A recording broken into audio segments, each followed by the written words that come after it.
Hi English learners, welcome to SVK English classes. My name is Sunny KK. ഇന്നത്തെ phrase cut someone some slack എന്ന് പറഞ്ഞിട്ടുണ്ടെങ്കിൽ to be less serious, less strict about. ചിലപ്പോൾ situation അങ്ങനത്തെ ആയിരിക്കാം. നമുക്ക് ഒരേ സ്റ്റാൻഡേർഡിൽ എപ്പോഴും പെരുമാറാൻ പറ്റില്ല. ഒരു കുട്ടിയോട് പെരുമാറുമ്പോൾ നമുക്ക് കുറച്ച് ലെസ് സ്ട്രിക്റ്റായിട്ട് പെരുമാറേണ്ട വരും. വലിയ ആളോട് പെരുമാറും അത് മതി. അല്ലെങ്കിൽ ഒരു ലെസ് എക്സ്പീരിയൻസ്ഡ് ആയിട്ടുള്ള ഒരാളോട് പെരുമാറുമ്പോൾ വലിയ പെർഫെക്ഷൻ പ്രതീക്ഷിക്കാൻ പറ്റില്ല. അതാണ് ഉദ്ദേശിക്കുന്നത്. That means to be less strict or give someone a break, especially if they are struggling or made a mistake.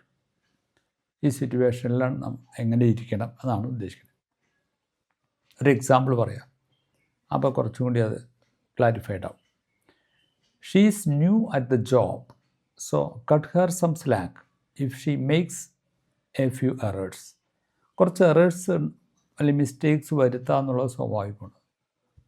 അവൾ ആദ്യമായിട്ട് ജോലിയിലേക്ക് വരുന്നതാണ്. ജോലിനെ പറ്റിയൊന്നും വലിയ ഐഡിയ ഉണ്ടാവില്ല. അപ്പോൾ as a supervisor or the man at the helm of affairs you should have a very lenient view on her. അതാണ് ഉദ്ദേശിക്കുന്നത്.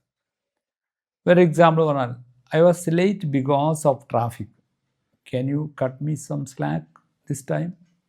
ഞാൻ നേരത്തെ വരേണ്ടതായിരുന്നു, പക്ഷേ ട്രാഫിക് എനിക്ക് ചില പ്രോബ്ലംസ് ഉണ്ടാക്കി, അതുകൊണ്ടാണ് വരാൻ വൈകിയത്.